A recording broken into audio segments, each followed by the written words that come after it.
Bacaan diambil kitab Hosea bab 2 ayat 5 sampai dengan 12. Sebab itu sesungguhnya aku akan menyekat jalannya dengan duri-duri dan mendirikan pagar tembok mengurung dia, sehingga dia tidak dapat menemui jalannya. Dia akan mengejar para kekasihnya tetapi tidak akan mencapai mereka. Dia akan mencari mereka tetapi tidak bertemu dengan mereka. Maka dia akan berkata, "Aku akan pulang kembali kepada suamiku yang pertama, sebab waktu itu aku lebih berbahagia daripada sekarang." Tetapi dia tidak insaf bahwa akulah yang memberi kepadanya gandum, anggur, dan minyak, dan yang memperbanyak bagi dia perak dan emas yang dibuat mereka menjadi patung Baal.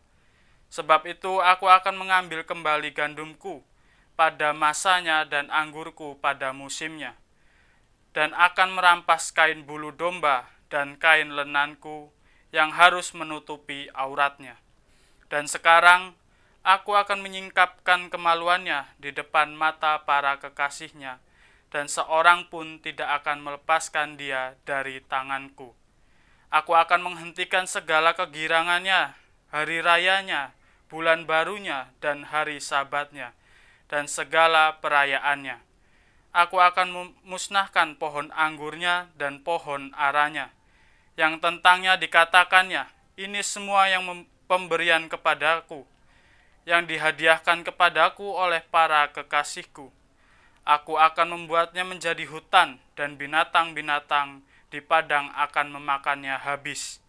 Dan aku akan menghukum dia karena hari-hari ketika dia membakar korban untuk para Baal, berhias dengan anting-antingnya dan kalungnya, dan mengikuti para kekasihnya dan melupakan aku.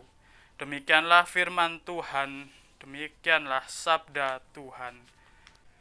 Saudara-saudari yang terkasih, khususnya keluarga muda, pada bacaan tadi saya akan memberikan renungan dengan judul keluarga ibaratkan bangunan. Dapat kita ketahui bersama bahwa keluarga dapat kita umpamakan sebagai sebuah bangunan yang lengkap, yang terdiri dari pagar, bangunan utama, dan juga isi dari bangunan itu sendiri. Mengapa diumpamakan sebagai sebuah bangunan? Jika kita lihat satu persatu, maka bangunan itu sama halnya dengan keluarga yang sama-sama memiliki manfaat. Jika kita lihat dari pagar, pagar memiliki fungsi untuk melindungi bangunan rumah, sama halnya dalam keluarga itu, yaitu kepala keluarga yang memiliki peran melindungi istri dan juga anak-anaknya. Kemudian yang kedua adalah bangunan itu sendiri yang kita bisa wujud nyatakan dalam keluarga, yaitu adalah ibu atau istri yang memiliki fungsi yaitu melindungi isi dari rumah itu, yaitu anak-anak. Dan isi dari rumah itu sendiri atau isi dari bangunan itu adalah dalam keluarga, yaitu anak-anak. Dan jika dari kisah tersebut bahwa bangunan sama halnya dengan keluarga, supaya bangunan tetap utuh, maka harus memiliki pondasi. Sama halnya dengan keluarga, supaya damai, supaya utuh, maka harus memiliki pondasi. Namun dalam menjaga keutuhan keluarga, yang paling utama atau pondasi dari keluarga adalah dengan mewujudkan dan membentuk yang namanya kesetiaan. Pada bacaan tadi, Tuhan menghukum bukan untuk membinasakan, melainkan untuk menyelamatkan bangsa Israel. Sesudah serangkaian hukuman itu, Tuhan akan membujuk Israel agar mau dibawanya pergi ke padang gurun, tempat Tuhan dan bangsa itu melangsungkan perkawinan. Maka di tempat itulah ia akan berusaha untuk menenangkan hati Israel. Ia akan kembali memperlakukan Israel sebagai istri yang dikasihinya. Ia akan memberikan kepada istrinya itu kemakmuran dan kesejahteraan yang selama ini diharapkan datang dari para Baal, yakni para kekasihnya itu. Maka demikianlah Tuhan juga membangun hubungan yang baru dengan Israel. Dalam hubungan yang baru itu, Israel yang tadinya memanggil Tuhan dengan sebutan Baalku akan memanggilnya dengan sebutan suamiku. Orang Israel memang pernah menyebut Tuhan sebagai Baal, yang berarti tuan atau majikan. Namun Tuhan kemudian melarang orang-orang Israel untuk memanggilnya dengan sebutan itu lagi, karena nama Baal mengingatkan mereka pada dewa-dewa yang dipuja orang-orang Kanaan. Saudari-saudaraku, dalam perkawinan untuk membentuk keluarga, Tuhan tidak memberikan benda-benda yang berharga atau kesejahteraan. Tuhan tidak menjanjikan itu semua.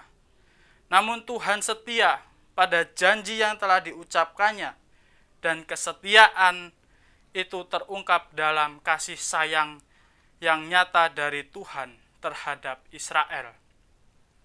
Sama halnya dengan para keluarga yang tentunya dalam perkawinannya telah mengucapkan janji di hadapan imam, mengucapkan janji di altar Tuhan. Janji itulah yang dijadikan pedoman sama seperti bangsa Israel yang juga memiliki pedoman. Ketika sudah mengucapkan janji di hadapan imam, maka sudah bersedia juga menjaga keutuhan dan harus berani pula mewujudkan kesetiaan dalam keluarga. Harus berani membentuk kesetiaan tersebut dalam keluarga. Walaupun ada salah satu yang menderita dari anggota keluarga, maka anggota yang lainnya harus tetap setia, harus tetap saling menguatkan, bukannya malah menjatuhkan, bukannya malah meninggalkan. Karena itu sudah memiliki janji bahwa akan selalu setia, walaupun dalam keadaan sulit, juga harus tetap setia dan jangan malah meninggalkan. Maka kini saatnya bagi kalian para keluarga, khususnya keluarga muda, untuk bisa mewujud nyatakan kesetiaan bangunan itu yang saling melindungi. Harus bisa benar-benar membentuk pondasi dalam keluarga, yaitu kesetiaan. Jika runtuh satu, maka semua juga akan runtuh. Namun jika Tuhan tetap mengizinkan bangunan itu untuk berdiri, maka bangunan itu tetap akan utuh dan tidak runtuh.